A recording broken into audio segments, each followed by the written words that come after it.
Aujourd'hui, on va essayer de parler très très clairement et de bien articuler. Parce que demain il y a contrôle d'anglais et il faut qu'on revoie la méthode de la compréhension orale. Alors la compréhension orale, ça consiste en quoi? Qu'est-ce qu'on doit réviser? Comment on procède? Les règles à suivre? Et qu'est-ce qu'il faut faire à la fin? Comme d'habitude. D'abord, ça consiste en quoi? C'est extrêmement simple. On va écouter un document, ça peut être vidéo, mais ça peut être seulement audio aussi.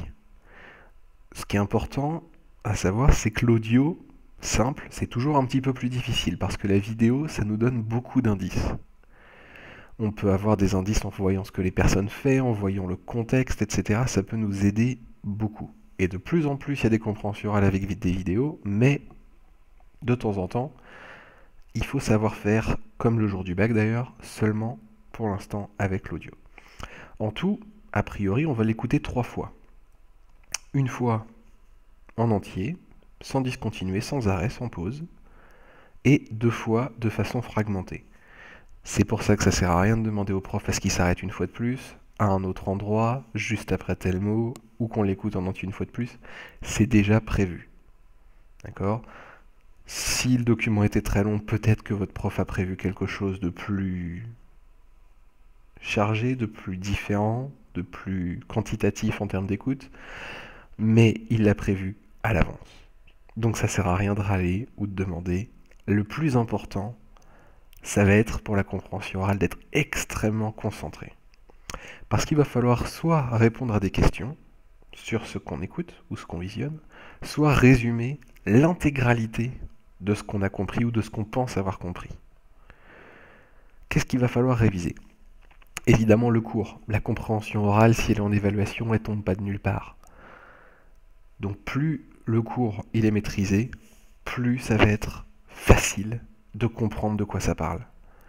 Si ça fait 3 semaines que vous parlez de personnalités célèbres qui peuvent être décédées, qu'on parle de leur vie, qu'on les raconte, et que vous n'avez rien écouté au vocabulaire, si on vous raconte à l'oral la vie de Michael Jackson ou quelle que soit l'autre célébrité, si vous n'avez pas les termes, si vous n'avez pas l'habitude d'entendre ces phrases-là, ça va être beaucoup plus compliqué que si vous vous y êtes entraîné en classe, et si vous avez appris votre cours. La méthode aussi parce que à nouveau, ça peut être très très utile d'être intelligent plutôt que d'être bon en anglais pour une compréhension orale. Comment on procède? On va utiliser son brouillon pour prendre des notes. Si on a un code pour les notes, ça aide. Qu'est-ce que j'entends par un code? Un moyen de prendre des abréviations. Parce que comme je vous l'ai dit, en tout on va l'avoir à peu près 3 fois notre document. En 3 fois, évidemment, c'est quasiment impossible, même en écrivant extrêmement vite, d'écrire ou de prendre en note chaque mot prononcé par les personnes. Et c'est pas l'intérêt. C'est pas l'enjeu. C'est pas un exercice de rapidité. C'est pas le but. Le but, c'est de voir ce que vous comprenez. Donc vous, il faut que tout ce que vous comprenez, vous arriviez à le retranscrire sur votre feuille, pour le coup en un minimum de temps, histoire d'être sûr de ne pas louper d'informations. Pour ça, il y a 2 choses. Il y a les temps de pause qui sont laissés par votre professeur, des pauses qui ne sont pas anodines non plus. On essaye de ne pas couper les phrases au milieu, donc soyons logiques. Si le prof a fait une pause avant et une pause après quelque chose, ça veut dire qu'il y a une unité dans ce qu'on vient d'écouter. Il y a au moins une info là-dedans. Donc faire attention à ça, c'est une première bonne idée. Un code, pourquoi? Parce que, par exemple, tous les mots qui se terminent en TION, addition, multiplication, etc., si vous les codez de façon à abréger et à enlever le TION, c'est déjà ça de gagner. Si les noms de pays, par exemple, sur une compréhension orale sur les nationalités, vous arrivez à les raccourcir à 3 lettres, comme ce que vous avez décrit pendant les rencontres sportives internationales, France, ça devient FRA, Angleterre, ça devient ENG, etc., c'est un gain de temps. Donc avoir un code, ça se développe au fil des années, hein. C'est normal de ne pas en avoir un dès la 6e, 5e, parfois même en 3e, mais plus on avance dans ses études, plus c'est utile d'avoir un code bien à soi pour la prise de notes. Avant les écoutes, si c'est possible, c'est très très utile de lire les questions auxquelles vous allez devoir répondre. Parce qu'il y a des informations forcément à l'intérieur. Il y a forcément des informations. Si on vous demande de quelle émission il parle, d'accord, il y a une émission. Si on vous demande combien de personnes parlent, ok, a priori il y aura plusieurs personnes qui parlent. Si on vous demande est-ce que machin est d'accord avec machin, oui ou non, mais en tout cas il y a un sujet, il y a quelque chose dont il parle. Donc il y a des informations à prendre à l'intérieur du sujet avant même d'écouter les documents. Ensuite, le plus important, avant même de commencer à comprendre l'anglais, c'est d'utiliser votre cerveau. Alors, vous savez, comme je l'ai dit, si vous avez révisé, vous savez, avant même que le document commence, de quoi la compréhension orale va parler. Si vous avez compris de quoi on parle depuis 15 jours, 3 semaines, vous le savez à l'avance. Si vous n'avez pas compris, il y a un petit problème. Il aurait fallu poser une ou deux questions avant, mais c'est pas normal.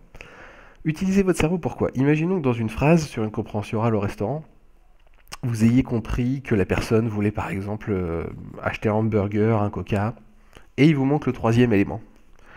En utilisant votre cerveau, vous pouvez vous en sortir pour deviner que c'est des frites. Ça ne veut pas dire à 100% que ce sera la bonne réponse, mais ça veut dire qu'en utilisant votre cerveau et ce que vous avez déjà compris, vous pouvez instinctivement faire des déductions, et ça fait partie de la compréhension. Ça fait partie de la compréhension orale d'être capable de déduire du contexte et de ce qu'on a compris les infos qui nous manquent. C'est pour ça que, dans les règles à suivre, il y a je ne me concentre pas sur un mot, mais sur l'ensemble de la phrase. Parce que pour un peu en comprenant la globalité de la phrase, je vais comprendre 3 mots de vocabulaire que je ne maîtrisais pas, par rapport au ton de la personne, par rapport à ses gestes peut-être si j'ai une vidéo, ou par rapport à la phrase précédente que lui ou l'autre personne a dit, je peux comprendre ça. Mais du coup, si je me suis arrêté juste sur le premier mot que j'ai pas compris, j'ai même pas écouté la suite. Et du coup, de la même façon que dans la compréhension écrite, il fallait pas surligner les mots qu'on comprenait pas pour pas construire notre réflexion sur du vide, c'est pareil pour la compréhension orale. Si on s'arrête sur les mots qu'on comprend pas, on va trouver aucune réponse. Il faut s'occuper que de ce qu'on comprend. On a 3 écoutes. Les mots qu'on ne comprend pas, peut-être que dans la dernière, on aura le temps d'essayer vraiment de s'attaquer à cela. Mais d'abord, il faut retranscrire et réfléchir avec tout ce qu'on a compris. La deuxième chose, c'est que les réponses, elles doivent absolument, même chose que pour la compréhension écrite, venir du document. On ne vous demande pas d'inventer les réponses, on ne vous demande pas d'analyser ce que vous écoutez, on vous demande de le comprendre.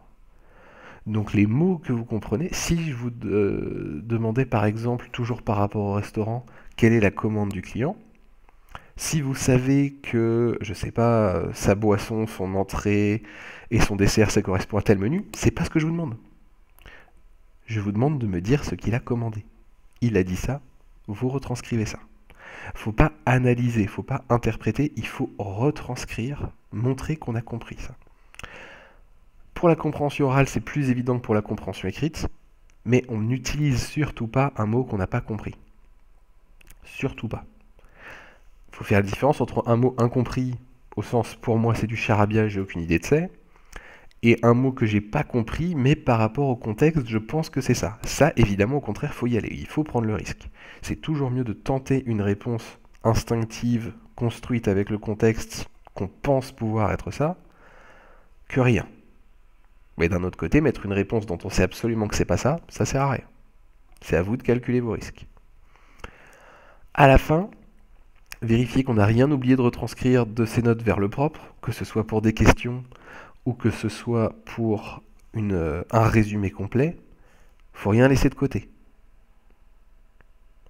D'un autre côté, il s'agit aussi de pas rajouter de choses. Si je vous demande ce que le personnage a pris en entrée et que vous me dites en entrée il a pris ça, au fromage il a pris ça, au dessert il a pris ça, ça veut dire que vous avez soit pas compris la consigne, soit pas compris que l'entrée c'était que la première partie.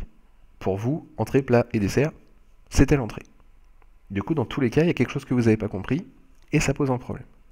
C'est important d'être très très bête et très très discipliné. On m'a demandé une chose, je donne cette chose-là, rien de plus, rien de moins.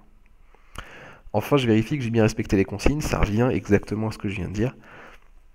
Il faut faire de façon efficace. Il n'y a pas de place pour le lyrisme, il n'y a pas de place pour la liberté dans les compréhensions. Il faut dire exactement ce qu'on a compris.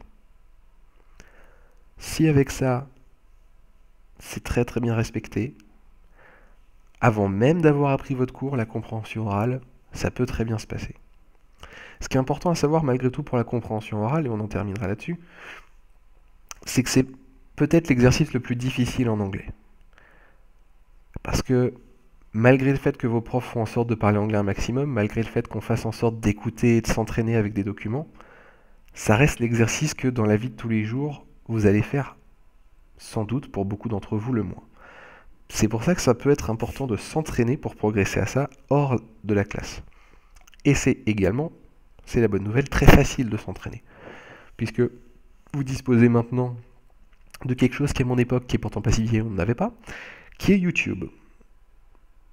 Là où vous êtes maintenant. Et à cet endroit, vous allez pouvoir trouver, quel que soit le thème, des vidéos ou des documents audio qui vont correspondre à la compréhension orale que vous allez avoir demain quand il y aura contrôle d'anglais. Donc si vous savez que demain, vous avez une compréhension orale sur de la présentation, allez voir America's Got Talent, allez voir n'importe quelle émission de télé-réalité, écoutez les candidats se présenter. Essayez de trouver des informations sur eux. Vous avez Wikipédia en français, vous pourrez vérifier après. Vous savez que demain, vous avez une compréhension orale dans un restaurant.